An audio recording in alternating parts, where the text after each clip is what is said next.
ప్రపంచవ్యాప్తంగా 59 కోట్ల మంది, మన దేశంలో 9 కోట్ల మంది మధుమేహంతో బాధపడుతున్నారని ప్రపంచ ఆరోగ్య సంస్థ వెల్లడించింది. ప్రతి 7గురిలో ఒకరు డయాబెటిస్ తో బాధపడుతున్నారు.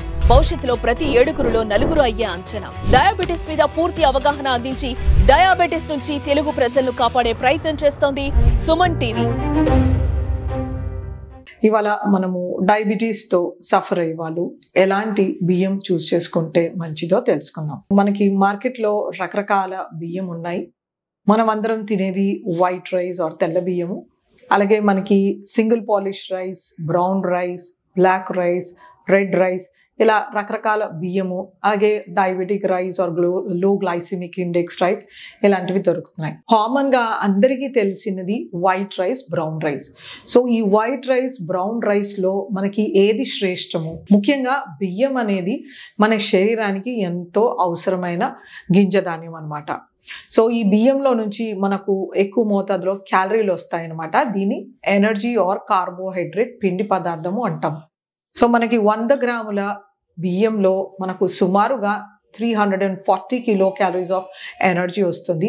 అలాగే మనకి 10 గ్రామ్స్ ఆఫ్ ప్రోటీన్ వస్తుంది and 0.5 to 0.6 grams of fat వస్తుంది. మనకి బియ్యంలో నుండి రకరకాల న్యూట్రియంట్స్ అనేవి లభిస్తాయి. ఎస్పెషల్లీ మనకి బి కాంప్లెక్స్ వైటమిన్స్ అనేవి సమృద్ధిగా లభిస్తాయి అన్నమాట. సో ఇందులో మనకి థైమిన్, రిబోఫ్లేవిన్, నియాసిన్, పిరిడాక్సిన్ ఇలాంటివి మనకి బి కాంప్లెక్స్ వైటమిన్స్ లభిస్తాయి. మనము రైస్ ని అంత గొప్పగా ఎందుకు చెప్పుకుంటాం? రైస్ లో మనకి ఒక అమైనో యాసిడ్ కాంబినేషన్ ఏదైతే ఉంటుందో called as high biological value protein మనకి ఇందులో లభిస్తుంది అనమాట. మన శరీరానికి కావాల్సిన 18 అమైనో యాసిడ్స్ లో నుంచి మనకి ఇందులో 8 ఎసెన్షియల్ అమైనో యాసిడ్ లభిస్తాయి అన్నమాట. ఇది ఎస్పెషల్లీ లైసిన్ అనే అమైనో యాసిడ్ చాలా ఎక్కువ మోతాదులో లభిస్తుంది అనమాట. మనకి ఈ ఎసెన్షియల్ అమైనో యాసిడ్స్ వలన మనకి తీసుకున్న ప్రోటీన్ అనేది శరీరానికి సరైన మోతాదుగా ఇముడుతుంది. మనం బ్రౌన్ రైస్ తీసుకుంటే మంచిదా, వైట్ రైస్ తీసుకుంటే మంచిదా?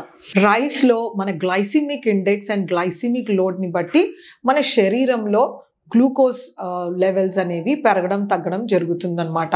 మనం అందరం తీసుకునే వైట్ రైస్లో 70+ మనకి గ్లైసిమిక్ ఇండెక్స్ ఉంటుంది. అలాగే బ్రౌన్ రైస్లో మనకి 55 గ్లైసిమిక్ ఇండెక్స్ ఉంటుంది. సో దీన్ని మీడియం గ్లైసిమిక్ ఇండెక్స్ అంటారు. ఎప్పుడైతే మనము వైట్ రైస్ని కన్సిడర్ చేస్తే గనక అది high glycemic index. So brown rice అనేది moderate or medium glycemic index. మనము ఒకవేళ షుగర్స్ బాగా కంట్రోల్లో ఉన్నాయి అంటే మనం వైట్ రైస్ తీసుకోవచ్చు కొద్ది మోతాదులో. సో డయాబెటిక్స్లో ముఖ్యంగా మనము చూడాల్సింది ఏంటంటే కార్బోహైడ్రేట్ కంటెంట్ ఆహారంలో ఎంత ఉంది. పోర్షన్ కంట్రోల్ అనేది చాలా ఇంపార్టెంట్ అన్నమాట. సో మనము ఒక ఫుడ్ గ్లైసిమిక్ ఇండెక్స్ తగ్గించాలి అనుకున్నప్పుడు దాంట్లో ఎక్కువ మోతాదులో పీచు పదార్థం అనేది యాడ్ చేసినప్పుడు మనకి గ్లైసిమిక్ ఇండెక్స్ అనేది తగ్గుతుందన్నమాట. బ్రౌన్ రైస్ బెటర్ అని డయాబెటిక్స్ కి ఖచ్చితంగా చెప్పొచ్చు. ఎందుకంటే వీటిలో బ్రాన్ ఉంటుంది, కొంత మేరకు ఎసెన్షియల్ ఫ్యాటీ యాసిడ్స్ లభిస్తాయి అన్నమాట.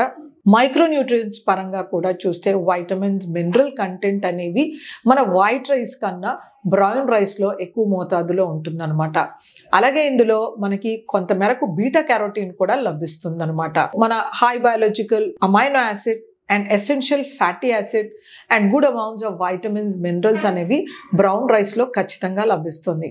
ఇందులో ఉండే ఫైబర్తో మనకి ఈ గ్లైసిమిక్ ఇండెక్స్ అనేది తగ్గుతుందన్నమాట. సో అందుచేతనే ఒక డయాబెటిక్ పర్సన్ ఇంత రైస్ తీసుకున్నారంటే ఒక 1 to 2 అవర్స్లో షుగర్స్ ఇలా పెరుగుతుంది, మళ్ళీ తర్వాత 1 to 2 అవర్స్లో ఇలా పడిపోతుంది.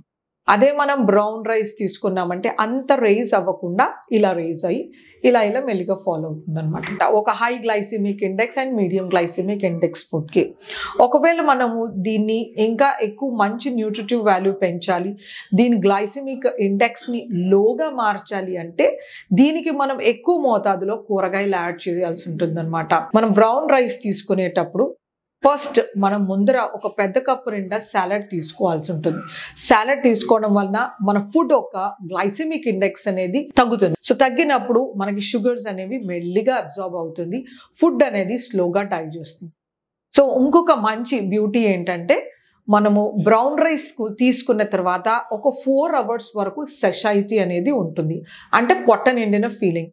అదే మనము వైట్ రైస్ అంత తీసుకున్నా కూడా మనకి పొట్ట త్వరగా 2 hours ఖాళీ అయిపోయినట్టుగా, ఆకలి అయినట్టుగా కనబడుతుంది అనమాట. బ్రౌన్ రైస్ మనము ఎక్కువ మోతాదులో తీసుకోలేము. ఫస్ట్ ఆఫ్ ఆల్ ఇంత క్వాంటిటీలో బ్రౌన్ రైస్ తినలేము.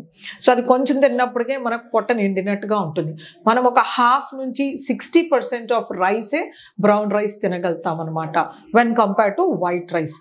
అలాంటప్పుడు మనము సాలెడ్ క్వాంటిటీ ఇంకా ఎక్కువ మోతాదులో తీసుకుంటూ కూరగాయలు, ఆకుకూర పప్పు, రైతా కానీ మజ్జిగ ఇలాంటివి మనం బ్యాలెన్స్గా ఒక మీల్లో తీసుకున్నప్పుడు మన glycemic index of that meal అనేది బాగా తగ్గుతుందన్నమాట.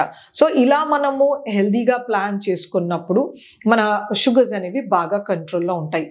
అది కాకుండా బ్రౌన్ రైస్తో మనము కిచడీ అయినా చేసుకోవచ్చు. సో దాంట్లో కూడా మనం పప్పులు, కూరగాయలు, ఆకుకూర వేస్తే ఆ ఫుడ్ గ్లైసిమిక్ ఇండెక్స్ ఇంకా తగ్గుతుంది. ఎందుకంటే పప్పులలో ఓన్లీ 40 to 50% కార్బోహైడ్రేట్ ఉంటుందన్నమాట వెన్ కంపేర్ టు రైస్లో మనకి 60 to 70% కార్బోహైడ్రేట్ ఉంటుంది. అలాగే మనము దీని వెరైటీస్ ఆఫ్ పులావ్ చేసుకోవచ్చు. ఎక్కువ మోతాదులో కూరగాయలు వేసి దాన్ని పులావ్ లాగా, క్యారెట్ కానీ, తర్వాత బీన్స్, కాలీఫ్లవర్, బ్రోకలీ ఇలాంటివి వేసి మనము ఒక 1/4 kg వెజిటేబుల్స్ వేసుకుని మనం ఒక 60 or 50 grams బ్రౌన్ రైస్లో దాన్ని పులావ్ లాగా చేసినప్పుడు కూడా మన గ్లైసిమిక్ ఇండెక్స్ అనేది తగ్గుతుందన్నమాట. ఇలాగే మనము రకరకాల వేరియేషన్లో మనము ఆకుకూర చట్నీలు వేసి కానీ కూరగాయలు చేసినప్పుడు మనకి ఇంకా కూడా బ్రౌన్ రైస్ యొక్క గ్లైసిమిక్ ఇండెక్స్ తగ్గుతుంది. అదే మనము సింపుల్గా దాన్ని పులిహోర చేసినా కానీ దద్దోజనం చేసినా కూడా మనకి గ్లైసిమిక్ వేరియబిలిటీ అనేది ఉండదన్నమాట. కాన్స్టెంట్గా అది మీడియం గ్లైసిమిక్ ఇండెక్స్ గానే ఉంటుంది. మనము బ్రౌన్ రైస్ని ఎప్పుడు వద్దు అని డయాబెటిక్కి చెప్తామంటే వాళ్ళలో bloating, distension, gas formation, diarrhoea, loose motions ఉన్నప్పుడు మనం బ్రౌన్ రైస్ అనేది డయాబెటిక్స్కి ఇవ్వమన్నమాట. సో అప్పుడు మనకి తేలిగ్గా జీర్ణం అయ్యేది వైట్ రైస్. సో ఇలాంటి సందర్భాలలో ఆర్ ఎప్పుడైనా ఒకసారి తినడానికి మనం వైట్ రైస్ ఇవ్వచ్చు అనమాట. సో వైట్ రైస్ అనేది తేలిగ్గా అరుగుతుంది కాబట్టి ఏమన్నా గ్యాస్ట్రో ఇంటెస్టైనల్ ఇష్యూస్ వచ్చినప్పుడు మాత్రం మనం వైట్ రైస్ అడ్వైస్ చేస్తాం. అదర్వైజ్ డయాబెటిక్స్తో సఫర్ అయ్యే వాళ్ళకు బ్రౌన్ రైస్ అనేది వైట్ రైస్ మీద కంపారిటివ్లీ చాలా బెనిఫిట్స్ ఉంటాయి. న్యూట్రిషనల్ బెనిఫిట్స్, తర్వాత గ్లైసిమిక్ బెనిఫిట్స్ అనేవి, తర్వాత సెషైటీ రిలేటెడ్ కానీ ఇంకా పోర్షన్ కంట్రోల్ రిలేటెడ్ కానీ మనకి బ్రౌన్ రైస్ అనేది చాలా better than white rice for diabetics అని చెప్పొచ్చు.